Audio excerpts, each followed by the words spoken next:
for me, it was when I got diagnosed with PTSD, severe depression, and anxiety. When I got diagnosed with those in treatment, a light switch went off saying, hey, this is probably why you drink. I had a target. I had a bullseye. I had an enemy to go after wholeheartedly. And let me tell you what, folks, I crushed it my first 90 days. I mean, my first month, I went to over 100 AA meetings.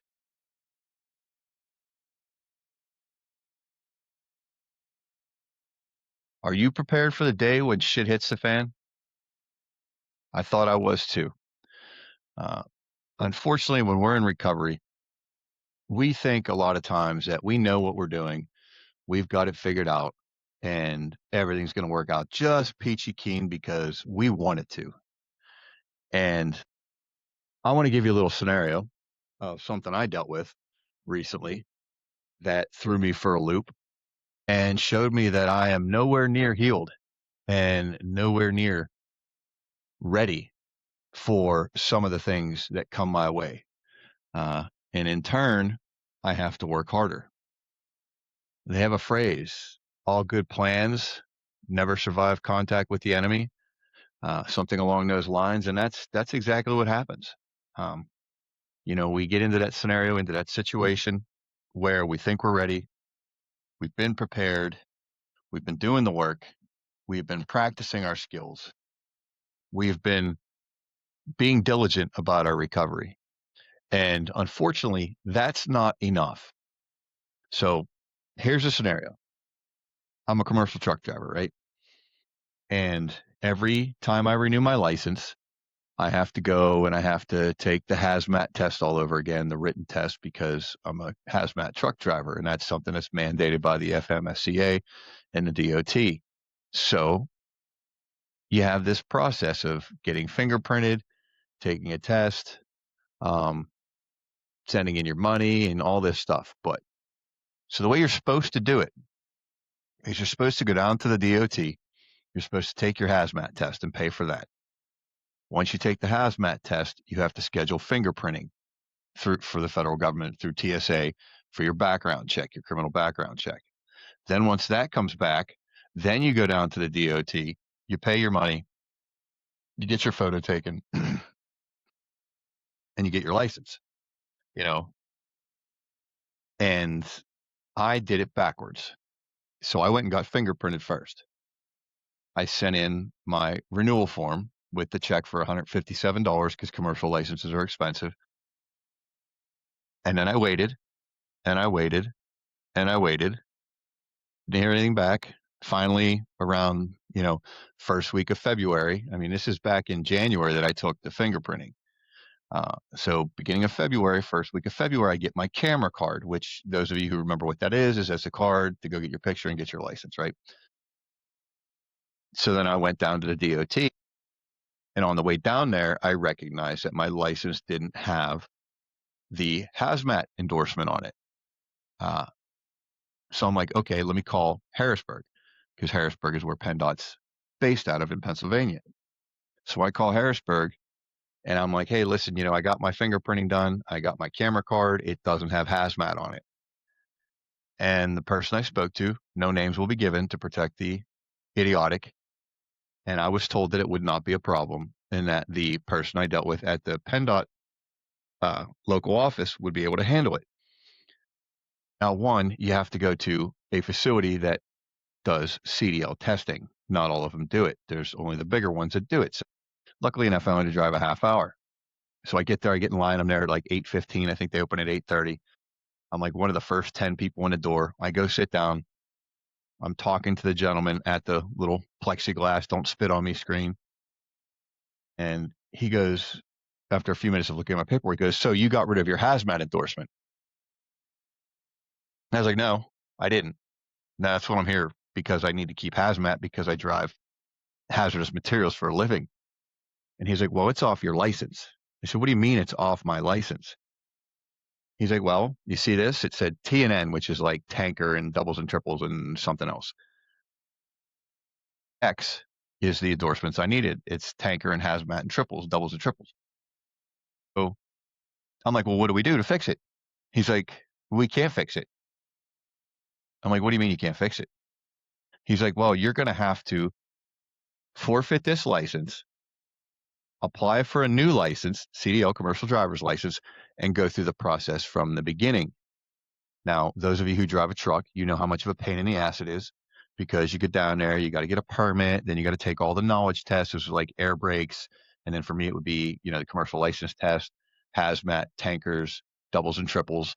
I don't do passenger because I don't like people that much. I don't want to be riding in a bus with people all day long. So then you have to take a road test. After that's all done, and you have to do a pre-trip and post-trip inspection, which once again, truck drivers, you know what that is. But for those of you who don't drive a truck, every time we get in that vehicle at the start of our shift, we have to do an inspection, a visual physical inspection of the truck to make sure it's safe to be on the road, looking for DOT violations like broken taillights, license plates obscured, broken license plate light, tire pressures, it's all these things that you would think you want to know about. Now the problem is I took my test in 2001, so you're talking 25 years ago. And back then it was a lot easier. Now, a lot of people get disqualified because of the pre-trip inspection, because I think there's like 280 things they want you to look at. I mean, without being a mechanic, it's impossible, right?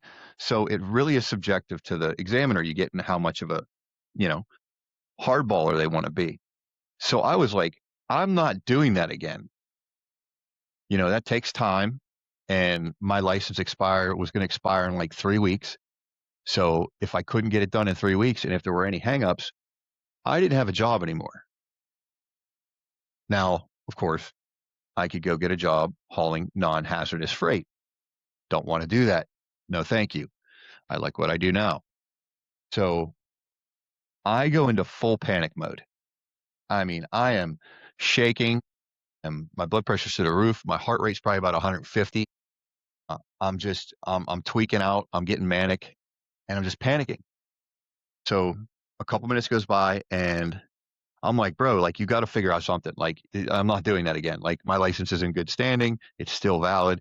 I've had a license for 24, 25 years. I've never had an issue. Like, can we find a way to fix this? And he continues to tell me there's no way to fix it other than for me to start over again. And thank the Lord, miracles do happen. I'm believing it more and more every day. As her sticks her white hair, because she's older, over the screen and goes, I sent an email to Harrisburg.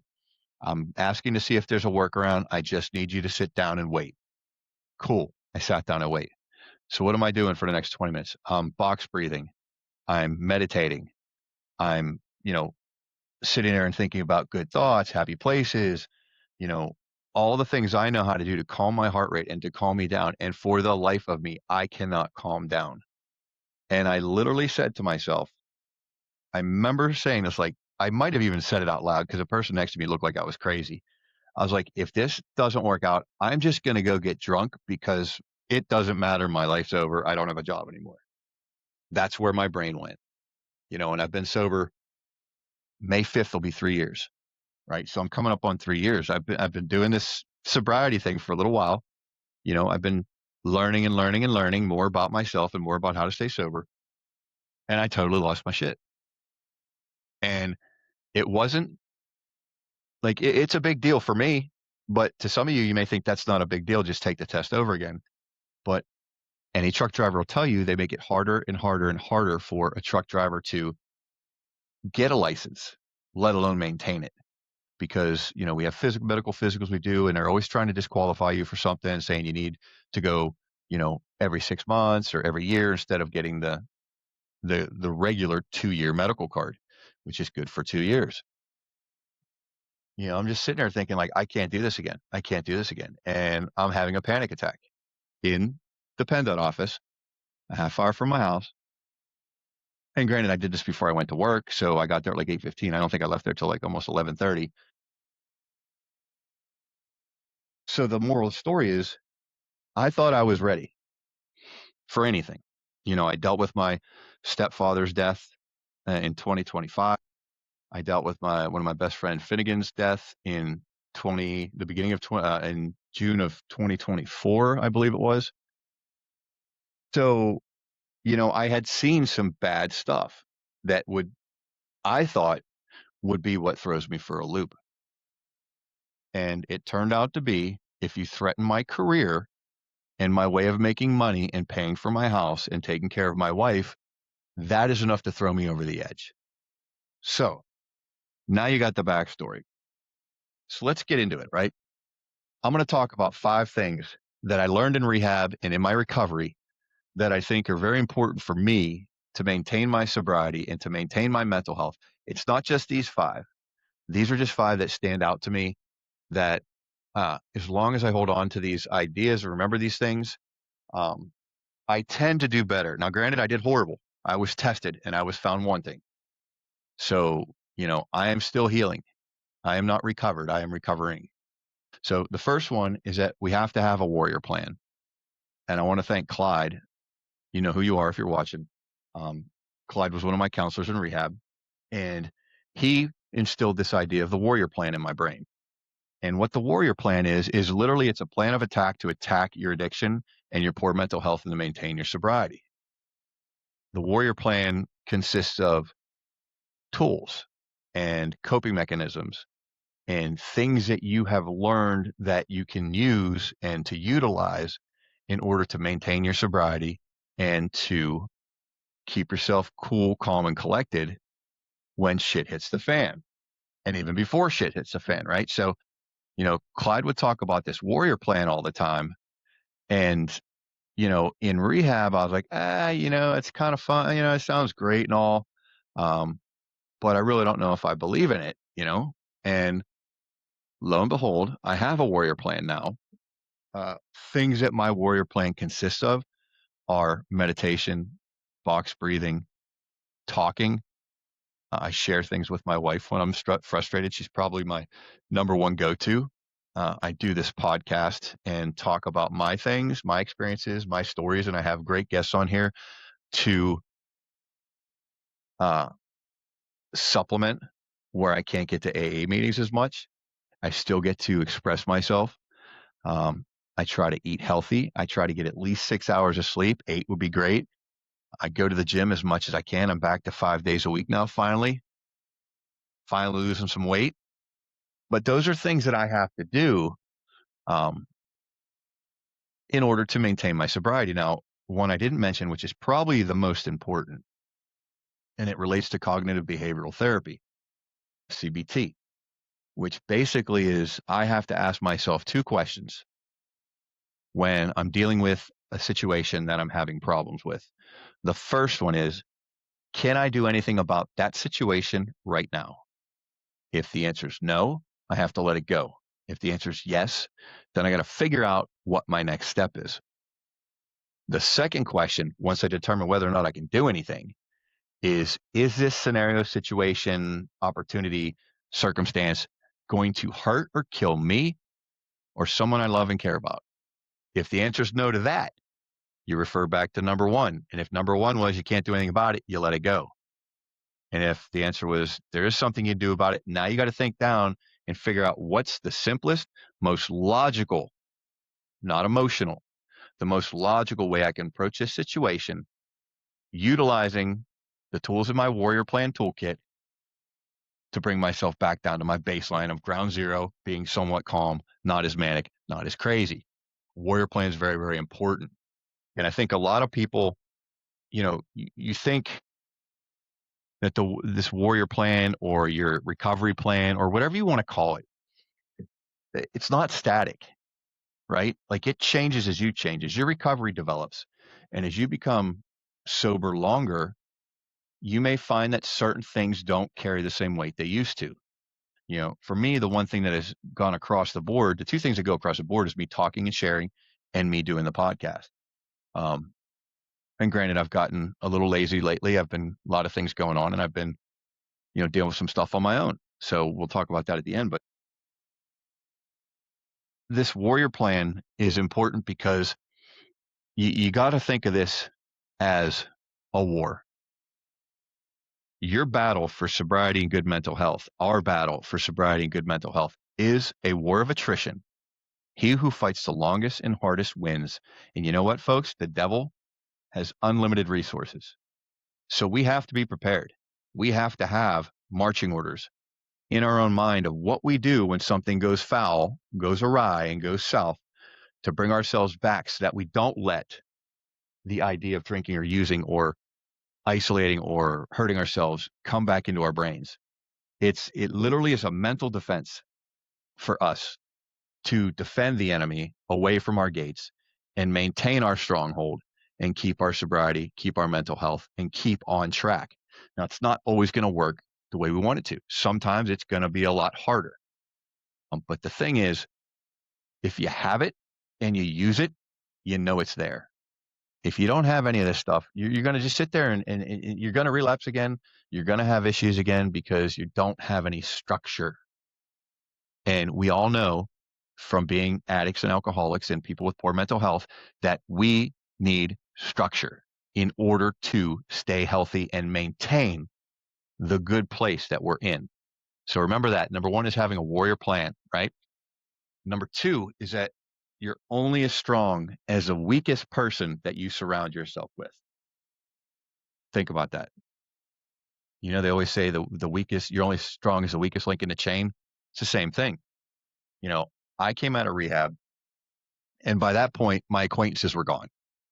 The people that I met at the bars, that I just hung out with and drank with at bars that I didn't know very well, they're all gone because I was gone for over a month. They pretty much figured I was either dead or in jail. So they didn't really care. And, you know, I hadn't received any phone calls from them or communications when I got back, and I didn't reach out to them. You know, the people I reached out to were like my best friends, Steve, Mark, John, Stevie, Alexa. My buddy met a new friend here while I've been out of rehab. His name's Nick, you know, my wife. Everybody in my circle is a good person with good motivations. They may not always do the right thing, right? I don't do the right thing all the time.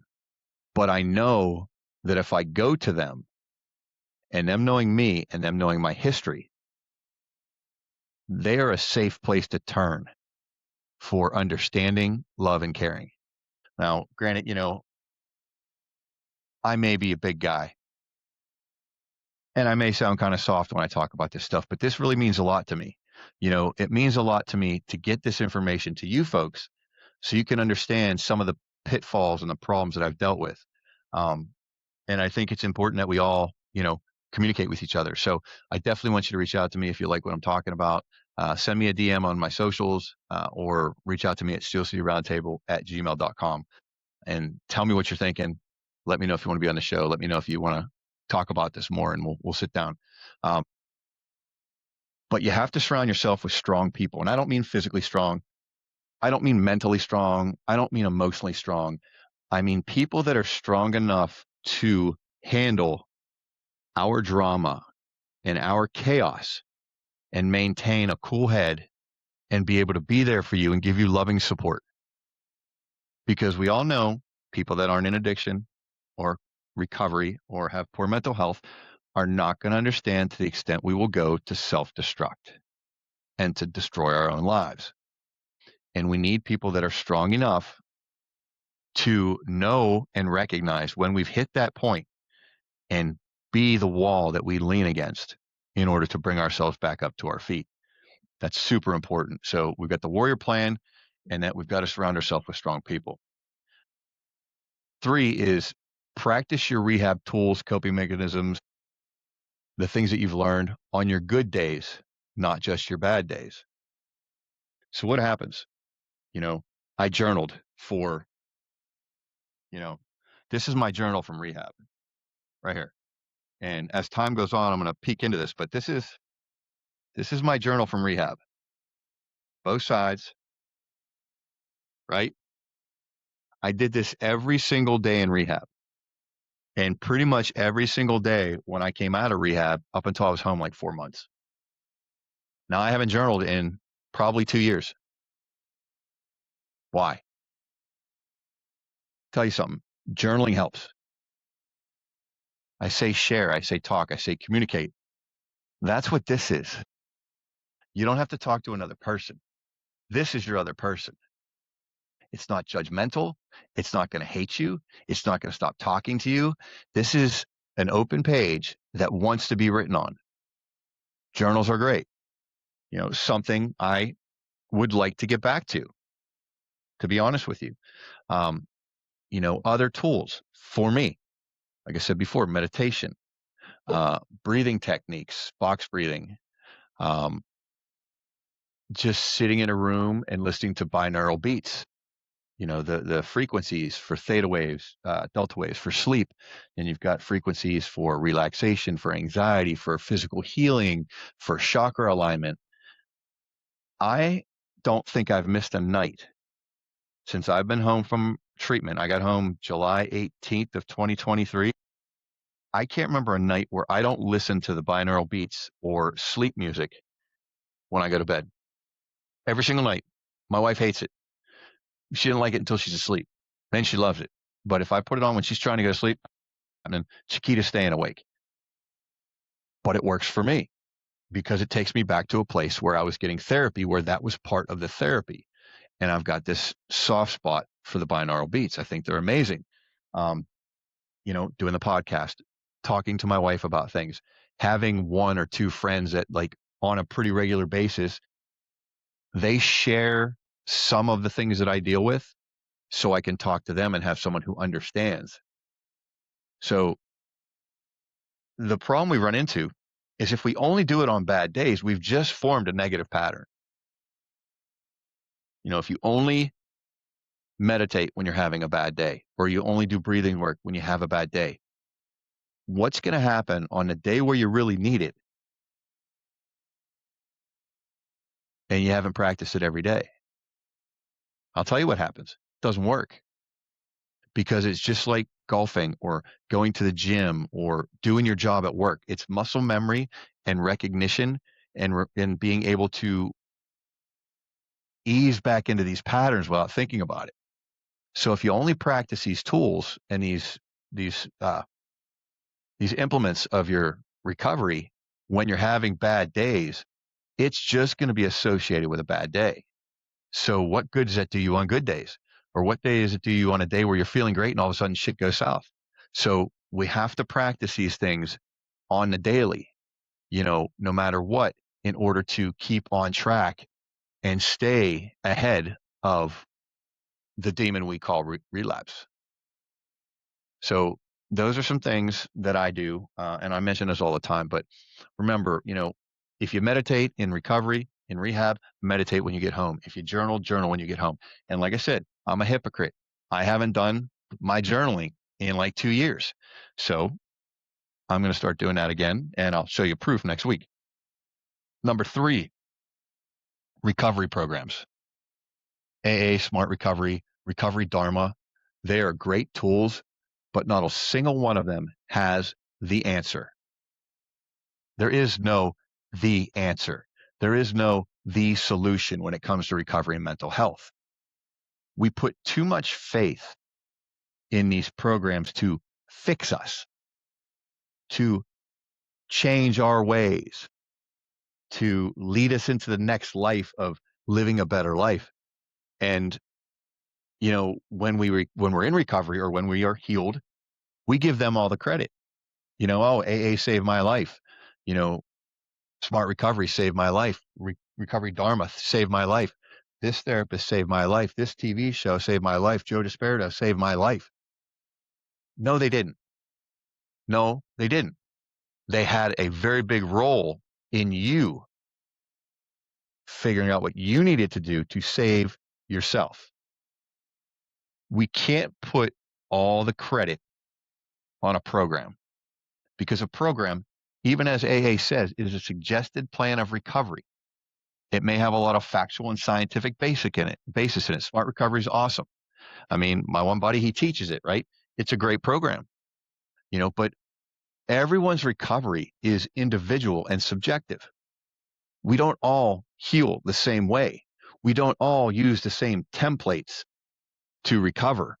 We have to figure out through trial and error, go to AA, listen to Smart Recovery meetings, read the book Recovery Dharma, go to therapy, do this, do that, the other, and the third, and find out what makes you feel better and what doesn't. And then you put together that warrior's toolkit, right? You put together your coping mechanisms. You put together your personalized recovery plan. You don't go to a nutritionist and say, I want what that 400-pound guy's eating, or I want what that 60-pound girl's eating.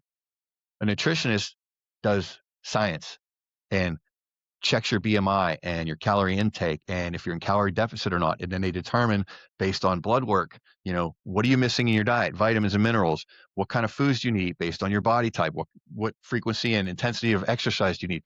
There is no cookie cutter format for losing weight and getting healthy. Just like there's no cookie cutter format for staying sober and staying in recovery.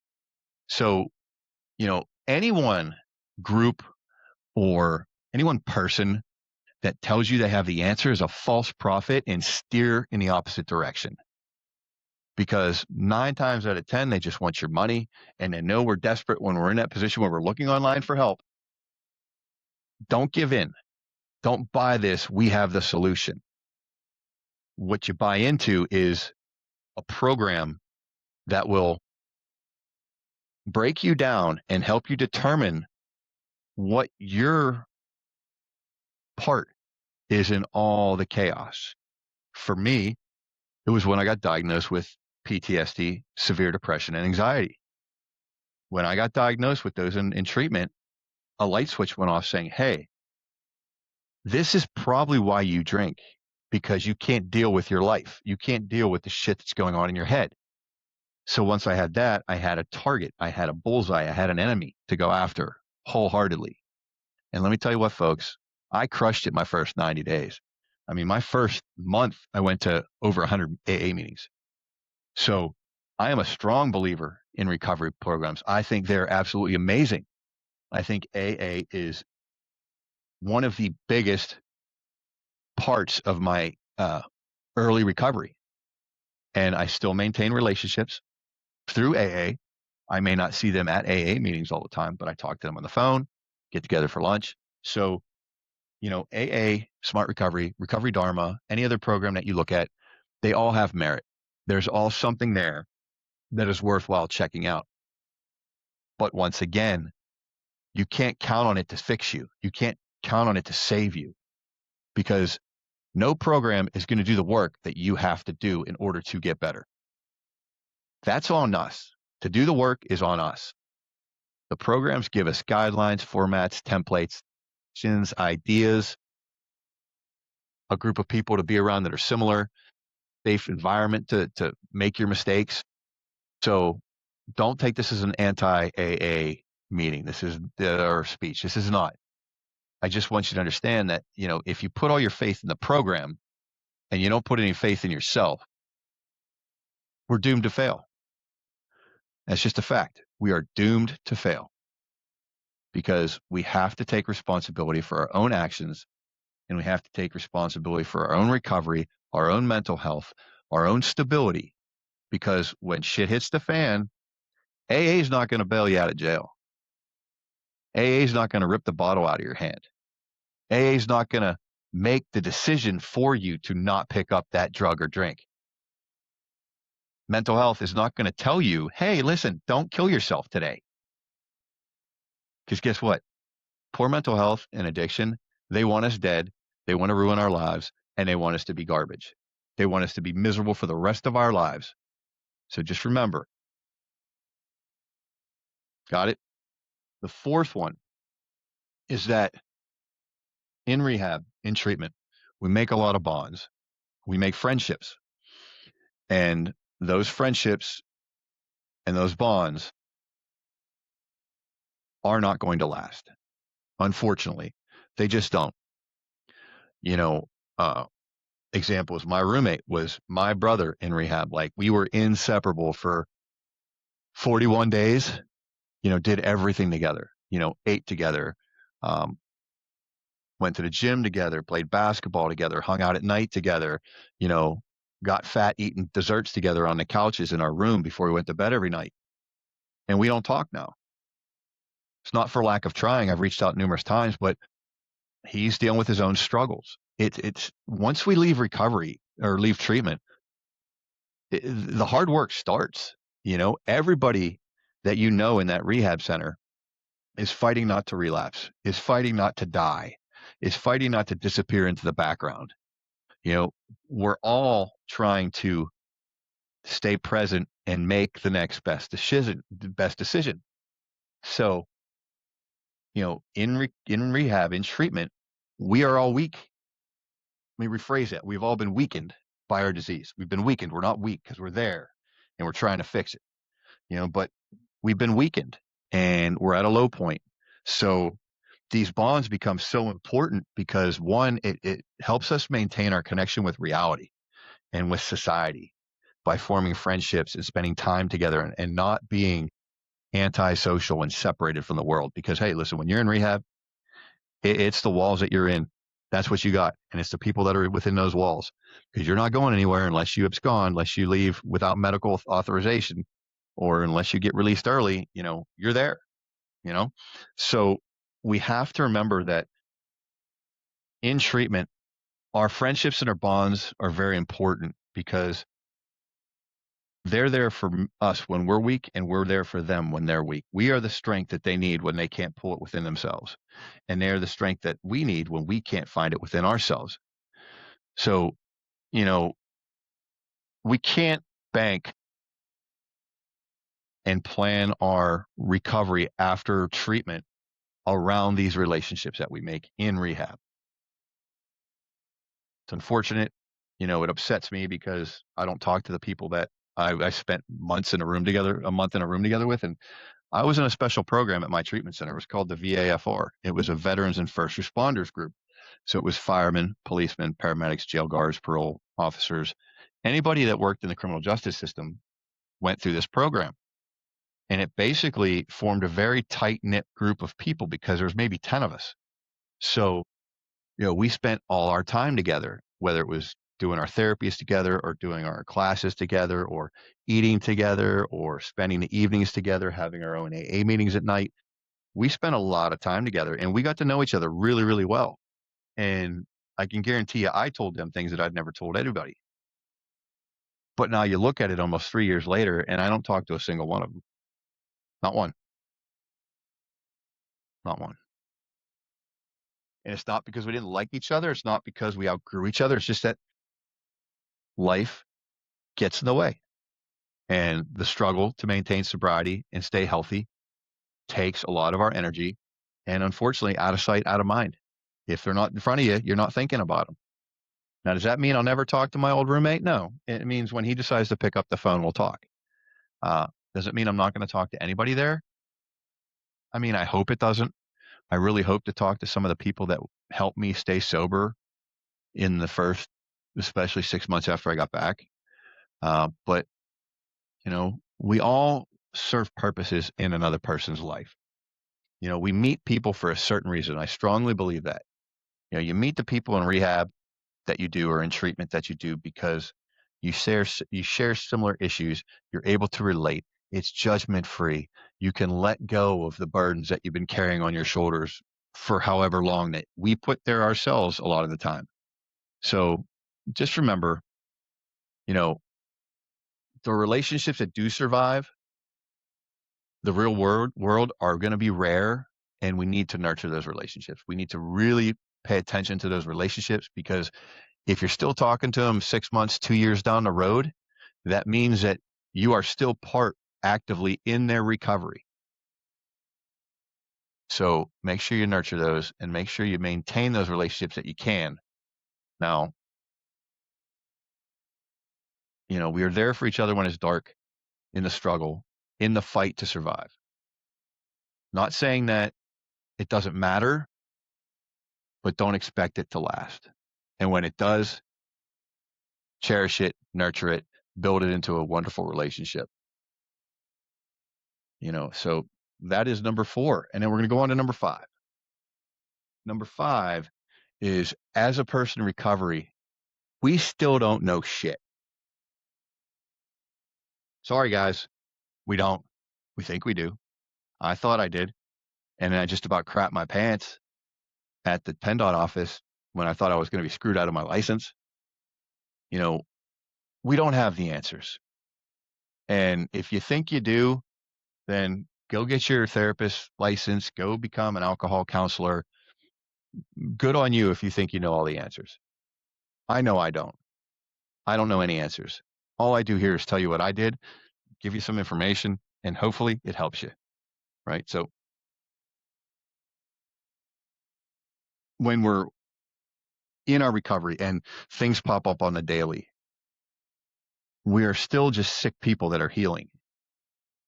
Now, the normies might say, oh, you're not sick. You just choose to be an alcoholic. Well, who cares what they say? Because they don't understand. And if you're worried about what they think, it's not good. But, we are still sick people trying to get healthy. And we're still compromised mentally, emotionally, physically. Our self-defense behaviors, our decisions aren't always going to be the best. We're still going to make bad decisions. We're going to still have errors in judgment. We're still going to have that, oh shit moment where the first thought that comes into our head is like, if I just drink this away, or if I just use this away, or if I just go isolate myself, I'm going to be okay. I know that'll work for a time, and then it won't work. The fight to maintain our recovery it's like I said, it's a battle. It's a battle of attrition. He who fights the longest and hardest wins, and the devil has unlimited resources. We need to hold on to the resources that we develop and that we learn and that we experience. And that's your warrior plan. That's your coping mechanisms. That's, the meditation, the box breathing, podcasting, talking, going to AA, doing smart recovery, reading recovery dharma, all those things. We have to maintain those, and we have to use those as much as we can, because that is what, at the end of the day, is going to help us get through the tough times. And once again, anybody who tells you they have all the answers, I would be going the opposite direction, because that person's full of shit. My experience, my opinion, my show. So let's recap things here. Once again, all good plans fall apart at some point when you're face to face with the enemy, or addiction, relapse, poor mental health.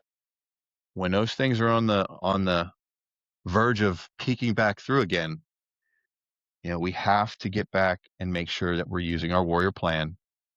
We have to make sure that we are implementing our strategy, our battle plan, and doing it as diligently and as determined as we can to battle off those negative feelings and those desires to let the old life slip back into the new life.